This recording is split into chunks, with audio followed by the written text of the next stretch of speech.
by virtue of the fact that we're a city court does not mean that we look out and protect the city interest against the public interest or the individual interest. Notwithstanding the fact that we are a city court, just like the federal courts or the state courts or the county courts, all of these courts do not serve the individual entity that they're a part of. They serve the interest of the public, and we have to keep emphasizing that. Now, the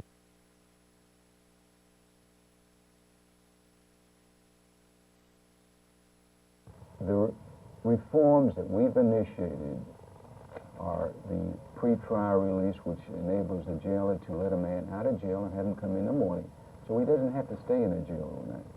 We've initiated these lower cash bonds, which enable somebody to put up their own money, which is just $10 more than the normal fine, just as a guarantee that the individual will appear back in court. And we have also personal recognizance bonds. And all of these changes have had the effect of really not allowing the individual to get out on his own without having to resort to, shall we say, a bail bondsman. Now, I have nothing against bail bondsmen, as long as they serve their purpose of getting somebody out of jail. But I'm not going to condone practicing law in our courts. I'm not going to condone abusing the rights of the defendant. And we've had many complaints on this in the past.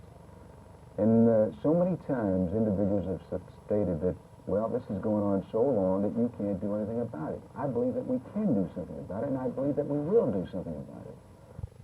What about after a person is found guilty and doesn't have the money to pay? All right, this is a procedure that we've changed. That in the past, they usually were kept in jail until they either did one or two things. They either worked off their fine at the rate of $5 a day, or they got a bondsman. Well, naturally, with a result like that, or with a choice like that, anybody's going to resort to a bond. Nobody wants to stay in a jail, and our jail particular, a city jail.